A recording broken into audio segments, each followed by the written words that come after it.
Hey, have you heard about Anchor? It's the easiest way to make a podcast. Let me explain. It's free. There's creation tools that let you record and edit your podcast right from your phone or computer, just like I'm doing now. Anchor will distribute your podcast for you, so you can hear it on Spotify, Apple Podcasts, and more.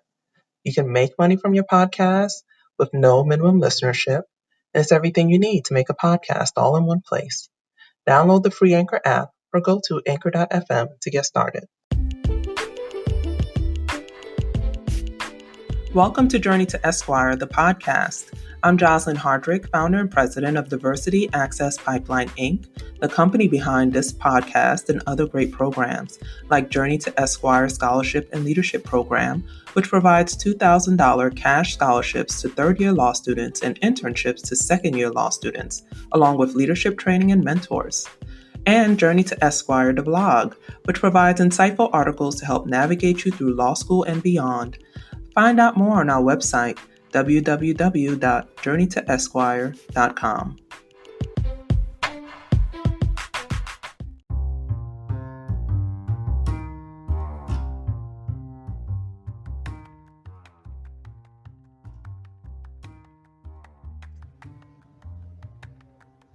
Okay, welcome. My name is Hala Alkattan. I am an intern for Journey to Esquire, the podcast, the scholarship and leadership program, which provides academic and professional development for students interested in becoming lawyers. With me today, I have Omar Erchid, who is a solo practitioner at Ercihid Law Firm here in Tampa, Florida. He does litigation and transactional practice, specializing in real estate and business law. Omar is a Tampa native and a Seminole.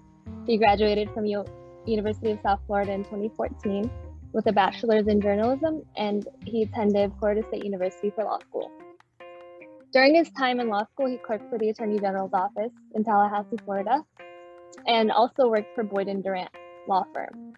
He is a member of the Bay Area Real Estate Council, Attorney Title Fund Services, a member of the Real Property Probate Trust Law section of the Florida Bar, and a board member of the Tampa Bay Muslim Chamber of Commerce. In his free time, he likes to work, read, play sports, and listen to podcasts. Welcome, Omar. Thank you for coming. Thank you for having me. Did you say in my free time I like to work? That means I never had free time.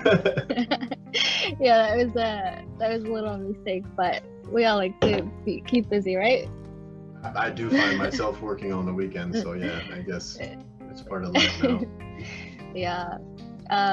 So let's go back to the beginning. Why did you want to become a lawyer, decide to become a lawyer? To be honest with you, I think a lot of people will tell you, a lot of lawyers I've spoken to will tell you that it wasn't really their plan A. And that was definitely the case with me. I grew up wanting to be a doctor. I went to college originally planning to do a pre-med degree and then go to med school. I quickly realized that I did not want to do medicine, and I switched over to a pre-law path probably like 2 years in. So I decided, hey, I'm not going to graduate in biology. I don't really care to go to med school anymore, but law school seems a lot more interesting. So I switched over to do a journalism degree. Why did I pick law school? I've always had a knack for writing. And I've always enjoyed history and politics and government. I was taking a couple of civics class at the time, and they were easily my favorite. And I figured that a law degree being so versatile was kind of like my calling. Or at least, by process of elimination, I knew I didn't want to be a doctor, I didn't want to be a dentist, I didn't want to be a lot of other things. A law degree, you don't necessarily have to practice law with it. You can do so much more. And I thought that because of how versatile it is, I was going to be a natural fit for it, or at least it seemed the most compatible with what I enjoyed and what I could be interested in. It's tough to do something that you're not interested in, and studying biology was just that. So that was kind of how I decided to go into law. I was also involved in a couple of different humanitarian and social justice activist initiatives on campus during my time at USF. And, when you're younger, you're so full of energy and passionate about affording people their human and civil rights. And, that's something that you should be passionate about your whole life. But it also, drove me towards pursuing a career in law and trying to understand how the world works and trying to find your place in improving the world to what extent you can. Yeah, I actually kind of went through the same process. I was interested in going into the medical field, specifically dentistry, and then I didn't like it. I loved helping people, so I was just thinking about like what I could do, what career path I could take, and I talked to a couple lawyers, and I did mock trial in high school, and that's when I realized that this is something that I can do, and I loved it. Like, I don't regret it at all. Same, and it's like I said, process of elimination does a lot. So if when I always tell people, if you're not really so sold on it, especially medicine, like you already have to have near perfect grades to get into med school. If you don't have those and you're not enjoying it and you don't see that you're going to be very passionate about it, don't waste your time with it, because if you're not going to enjoy something, you're never going to innovate in that field. You might be able to graduate with a degree, you might be able to go into that practice and work in that industry, but you'll never innovate in it if you're not passionate about it, because you're always going to treat it as like a 9 to 5, something I just do in the office and go home. But you're never going to treat it as, how can I take it to the next step? How can I do something in that field that really, is going to be a breakthrough, or how can I really become the best that I can be within that industry, within that field? Yeah, I definitely agree. So let's talk about your process in applying to law school and, taking the LSAT. How was that? So I took the LSAT twice, I believe. I took it, my first time I took it was in my last semester of undergrad. My last semester also happened to be my busiest semester between taking all the high-level courses for my journalism major, all like the advanced classes. I kind of pushed them off to the last semester. So I think I was taking 15 or 18 credits, and none of them were really like the soft electives that a lot of seniors push, or a lot of seniors try to leave to their last year. Right. So it was already a very jam-packed schedule, and I was also involved in a couple of student organizations, and then I also was studying for the LSAT. I had a great time. I loved my last year and I loved my last semester because of how busy I was and how involved I was in all the different people I was interacting with on a daily basis. I really felt really sad to be leaving college, but at the same time, I don't think I was able to put as much effort into studying as I should have. I ended up taking the LSAT that semester, and then I told, my score came back, and it wasn't a bad score, but I said, you know what, I think I owe it to myself to take it again. Law school's already so expensive to go to. Yeah. I want to try to get a better score and go somewhere that's going to offer me a scholarship.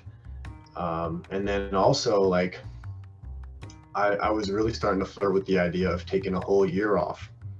So I said, how about I take a year off here, study for the LSAT, and really try to do something during that year, because it's really tough to get that kind of time once you join, what they call the real world, and you start working full time. So that's what I decided to do. I took the year off. It was a big decision to make, because you hear so many stories about people who decide to take time off from school, and then just because of their circumstances or the way life goes, they never end up going back. But I kind of always had that intention that, this is going to be a very temporary hiatus from school, and I'm going to make it back. And you have to kind of tell yourself that every single day, or you'll get complacent, or you're going to allow yourself to be okay with not going back to school. So I studied for the LSAT pretty much right after the summer I graduated. I spent 2 months, I believe, studying, a month or two, kind of full time.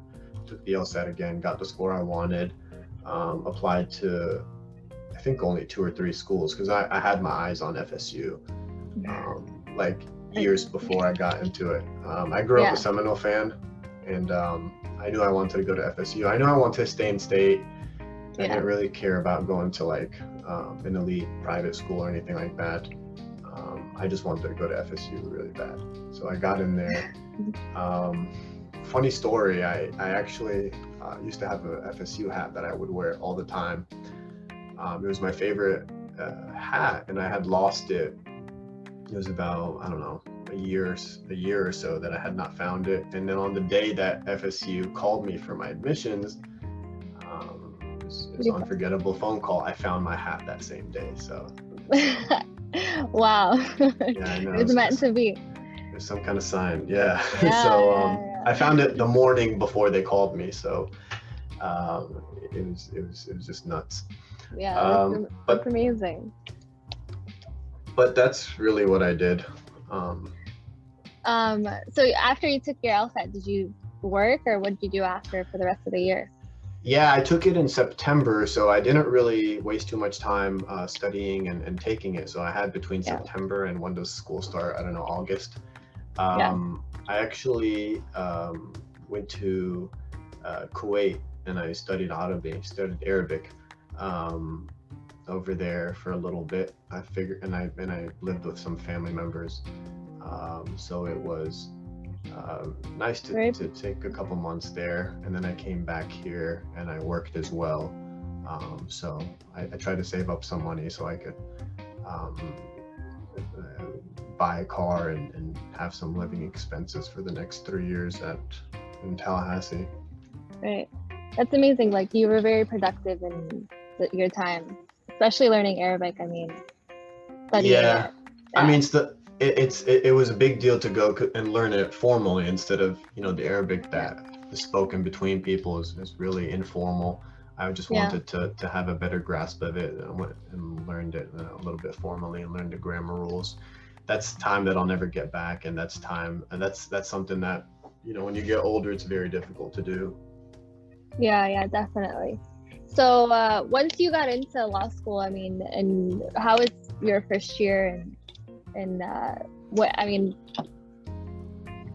first year, I was a really good student first year. I wish I could say the same about the second and the third year, but my first year I came in there really excited and really kind of just taking everything that the professors tell you and all the older students tell you about what it's going to be like, and really focus on studying. My school did I don't know how to explain it, but like a preliminary week, or like a get your feet wet kind of week before law school started, where like, hey, come and see what like a law school class is going to be like. And only a handful of people accepted the invitation. I was one of them. So it was nice because the dean of the law school taught that like mock class for a couple days, and I kind of had a head start knowing what a typical day in law school and how to brief was going to go like. And I got to make a couple friends during that week that, because it's only 10-15 people, you guys get pretty close, and you keep those friendships for the rest of your time in law school. But yeah, my first year I'd study hard. Every day after class I'd go into the library, the basement of FSU Law, and I'd try to do all my readings, and I was really good about reading and really good about highlighting and briefing and whatnot. And I got good grades my first year. I was in the top third of the class, and I was just really trying to distinguish myself, I guess. Yeah, definitely. Did you, going into law school, did you know what area of law you wanted to practice, or did you figure that out along the way? No, I really didn't, to be honest with you. like I said, I kind of had an inclination towards nonprofit or human rights work. I didn't, I wasn't so set on it, but I thought that that would be something I'd explore. But at the same time, I kind of was attracted to the idea of working for a huge law firm, big law, in a big city. So that's something I kept myself open to as well. I know I didn't want to do a couple different fields of practice.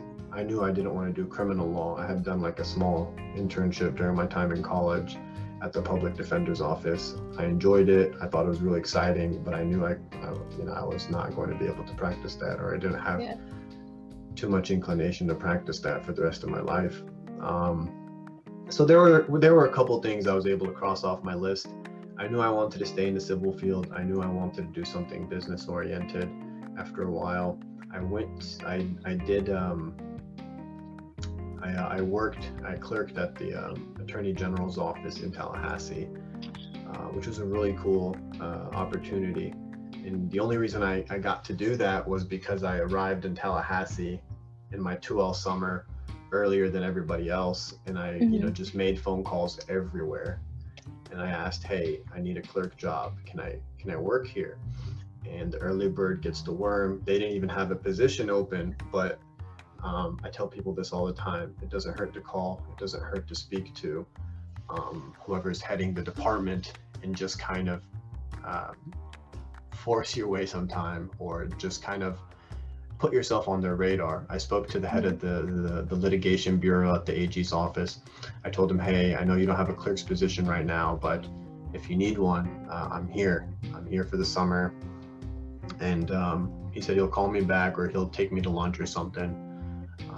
And I didn't think he'd ever call me back, but sure enough, he did. So it's amazing. I feel like I definitely agree with in terms of just like asking and reaching out, and because you never know. I mean, you just have to kind of do your part in getting your name out there and trying. And the worst thing that can happen is no. But if you don't try, then you're never going to get an opportunity. Very true. Yeah, I definitely agree. And when COVID started, just like speaking from my own experience, I was a little bit bummed out because a lot of law offices closed, and I kind of wanted to, just get experience and work. But I still did my part in reaching out to attorneys everywhere. I didn't really care what kind of area of law. I just wanted to just get my name out there and work. And in August, I actually heard back from multiple attorneys. So it really, I highly encourage people to, just try. Don't think it's too difficult, because it really isn't. You never know. So yeah, you miss every opportunity you miss every shot you don't take. So I don't have any kind of aversion to being rejected. I don't care, because to get accepted, you have to get rejected. So I tried to call every private law office, or every government office too, that could possibly have a clerk position. And a lot of people didn't call me back. A lot of people didn't answer. A lot of people, just told me flat out, we can't hire you. But the AG's office was considered kind of like, if you were going to work for a government office, it was going to be the best one, and they paid the best too. So I wasn't top 5 in my class or anything, but because I took the initiative and made that phone call, I got a position that may have been kept for more prestigious students. So you miss every shot you don't take. So I always encourage people to do that. I worked in revenue litigation. So it was a lot of state tax litigation that the AG handled, and I was clerking in that division at the AG's office. Very interesting. Yeah, I definitely agree. So let's fast forward to, graduating law school and taking the bar. How is your experience in that? Graduating law school, taking the bar, when did I graduate? 2018. So almost 3 years ago, and time flies so quick. But It was kind of bittersweet. You as taxing as law school can be, you somehow enjoy it too, and there wasn't much time between graduation and bar prep, so I think you take a week off, if that, and then you start hitting the books. I graduated in Tallahassee, came down to Tampa for a couple of days, and then I went right back to Tallahassee to go study. The law school was holding like review sessions as well, so I thought it would be nice to stay in Tallahassee, also be away from my family, and really focus as much as I could. And man, studying for the bar is something you never want to have to do more than once in your life, because it's from the moment you wake up to the moment you go to sleep, you're thinking about it for 2 months, and it's a marathon. You don't want to treat it like a sprint, but I think everyone will tell you that you do end up burning out, and that burnout point comes like a couple weeks before the exam, and you start doubting yourself and telling yourself like, I'm just gonna probably fail this. It's I think they design it to play with your mind. I mean, I don't think it's really too indicative of how well of an attorney how well of a practitioner you're going to be, but it's part of the rites of passage. So I definitely didn't enjoy studying for the bar. I don't think you'll find anyone that'll tell you they did. Yeah. But I think it was like 2 months straight of studying. You take the bar, and then you kind of just try to wipe your brain clean of everything, because there's no use dwelling on the exam until the results come out. You can't change your grade, you can't do anything about it, so don't think. So I kind of just took a vacation after that for a few weeks, and I got back to Tallahassee to work. I was working for a real estate law firm. I loved my time there, and just kind of was waiting until my scores came out, or until the bar results came out, and I learned in, I think, September, a couple months after the exam, that I did pass. Amazing. I'm about to take the bar exam in July, so I'm mentally preparing for it now, and slowly just doing some review. Nothing too intense, but I'm definitely afraid of the burnout. But hey, I would recommend taking one of those bar prep courses, because all the information, all the material is going to be in all the books, and it's all the same. Yeah. But the bar prep courses give you structure, and for a person who needs structure to be productive, like me, it means a lot. Yeah, definitely. I actually signed up for Barbary, so we'll see how that goes. That's one of the good ones. Yeah. Okay, so you took the bar and you remained in Tallahassee for a while, but now you're working on your own. So can you tell me the process of going solo? Yeah. My first summer after law school, I worked. I did a clerkship at the Hillsborough County Circuit Court. Great time. Clerked for a judge who I still to this day keep in touch with. Second summer, I worked for the AG's office, and I remained working at the AG's office till the next May. And then after that, I started working for, first as a clerk, and then after I graduated as an attorney, and then after I passed the bar as a licensed attorney for a real estate law firm called Boyd & Durant. It was a small law firm, so they had 3 attorneys, and then 4, including me, and then some support staff, and they had a title closing agency as well. I loved every day that I worked there. It was such a great environment, and I really had the best boss. So I enjoyed my time there. I learned a lot, and it being a small law firm, they put a lot on your plate, so they throw you into the fire kind of right away. So I was doing things that attorneys in bigger law firms might have to wait a couple of years to do. So I got to go and do hearings, handle hearings. I remember I argued a summary judgment motion. I got a final judgment. I got to appear in court quite a bit. So I was drafting a lot of the pleadings at the time too. So my boss there, he was a very patient person too, Mr.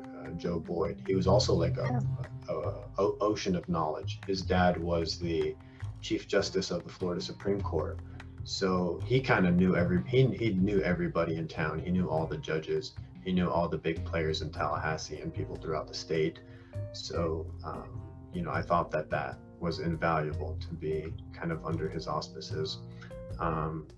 He was a very, just a great personality.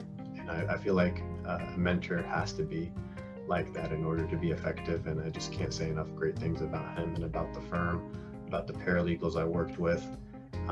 Really kind of pushed what my vision was going to be.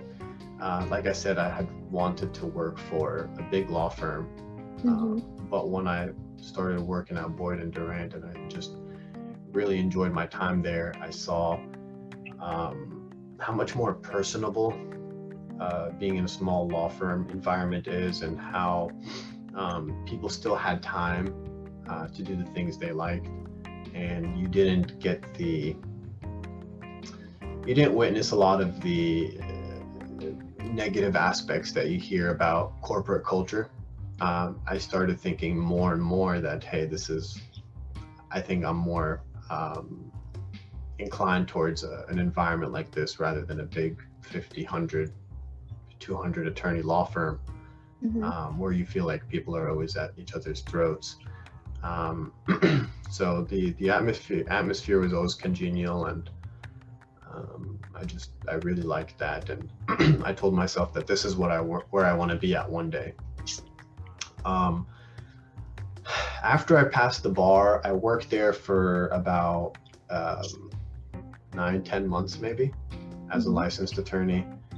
I always knew I wanted to move back to Tampa. I'm born and raised in Tampa, and this is where my family is, where everyone I know is, and where I knew that this is my future is going to be in Tampa. So my time at Boyd and Durant, I knew was not going to be forever. So I tried looking for opportunities here in Tampa within the field of practice that I wanted to stay in, which was real estate. Also something that I didn't know I want to practice, but just because I enjoyed it so much there, and because I understood it, and because it's a niche field, I started telling myself, I like this is what I want to do. I also have a big network here in Tampa of realtors, people in construction, developers that could feed me as soon as I started my practice. So things just kind of started falling into place. I tried looking for some opportunities in Tampa while I was still up in Tallahassee, but I remember all the openings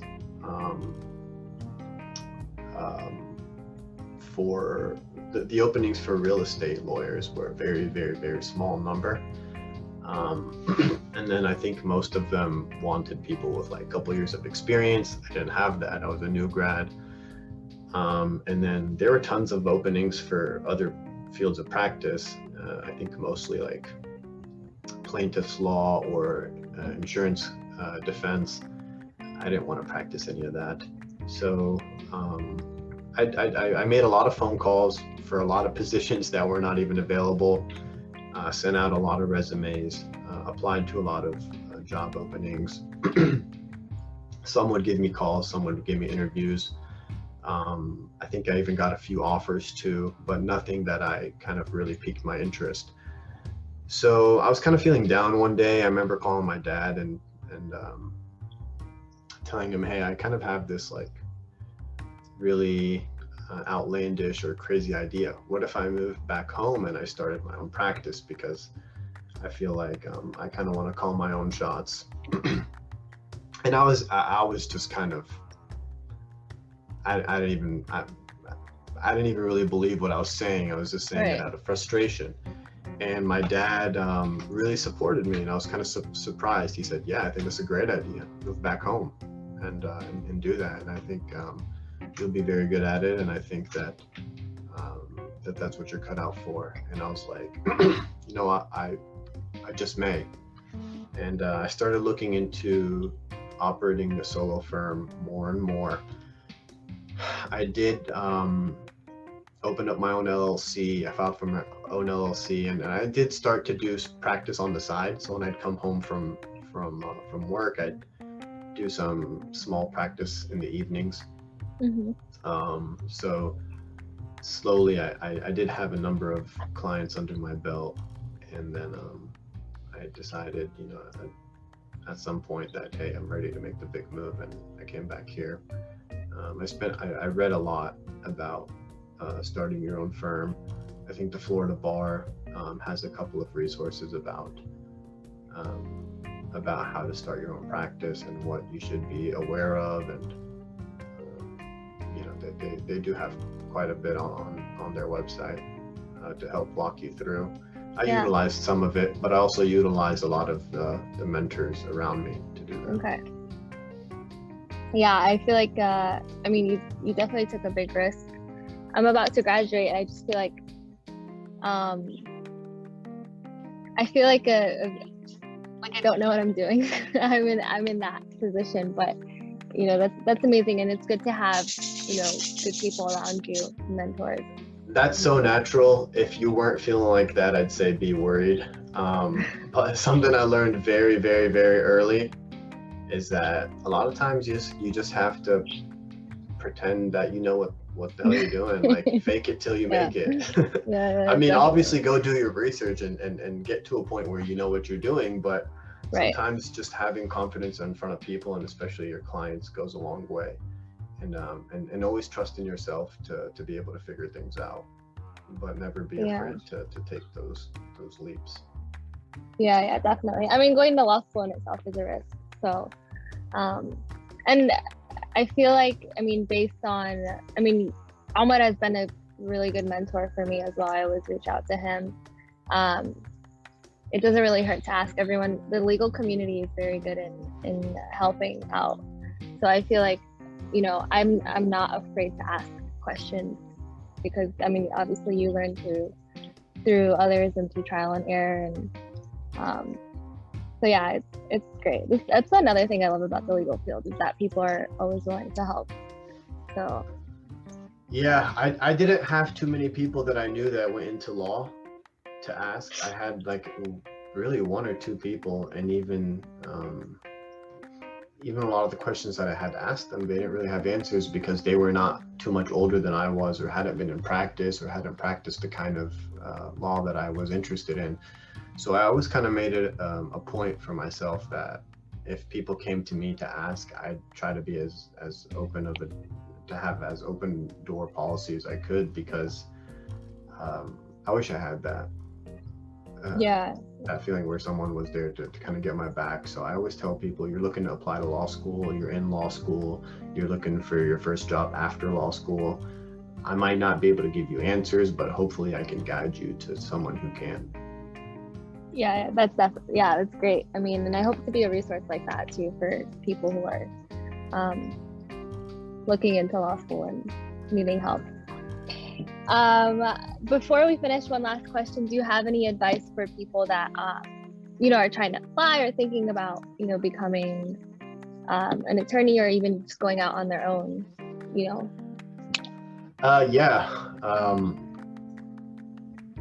Don't ever be afraid of the consequences, and don't let too much of the noise get to you. I remember people were saying years ago that the economy is bad, it's tough for you to land a job right now. Look into something besides law, look into something that's more guaranteed, have a fallback plan. Start smaller, or go take a job that you don't necessarily like, but it's something that you will be able to put on your resume. And in some situations maybe that's the right thing to do, but I kind of felt like I don't have to follow the same narrative that a lot of people do. Don't be afraid to craft your own route, or take your own road to get to wherever you want to be. And you don't necessarily have to know exactly where you're going. Have an idea, set some goals, but don't let people feel like there's one. Don't let people make you feel like there's one blueprint as to how to be a lawyer or how to get to reach your career goals. I mean, I'm still figuring it out every single day too, but you know, I you know, kind of what we talked about earlier. Don't ever be afraid to pick up the phone and call people and try to help yourself out, because if you don't take those opportunities, you're never going to find them. You're never going to find what you're looking for. You're going to get rejected a lot. That's fine. I don't know any successful person that only had successes their whole life. And yeah, just always be pushing and what's that guy say, that Thomas, the locomotive, what does he always say about just keep on chugging or or whatnot? Some generic piece of advice like that. Yeah, definitely, I agree. That's great. Thank you very much. One last thing, if I may add, I'm only a member of the Florida bar, but from what I can tell, Florida has a great bar and it has great resources. They have a lawyers advising lawyers program that I use once in a while. You can make a request to speak to a lawyer in any certain kind of field. They have different sections within the Florida bar of experts. You can always reach out to people and they're more than willing to help. And like the legal community, you know, a lot of lawyers are jerks. They are, and I deal with them on a daily basis. But I'd say most lawyers are very helpful. Most people want to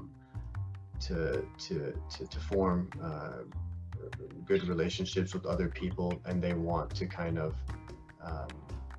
change the reputation of lawyers in Florida and probably, you know, within the whole industry. So, you know, don't ever feel the Florida bar has a lot of great resources, and I'll just leave it at that. That's amazing. So is that just through the Florida bar website? Is that how you, what's it called again?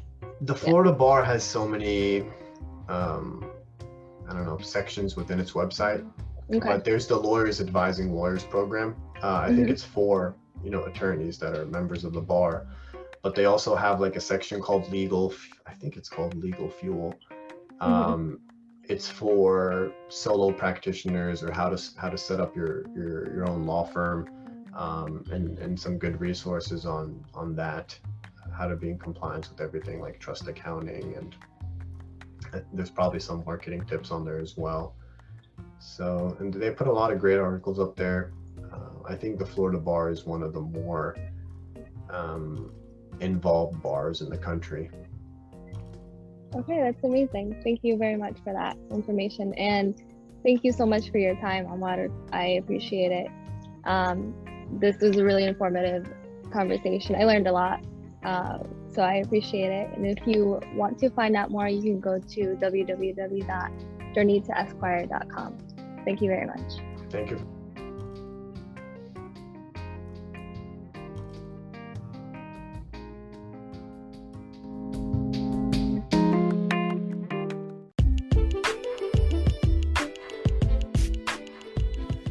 Thanks for tuning in to another great episode of Journey to Esquire, the podcast.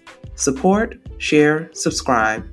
And for more, visit www.journeytoesquire.com.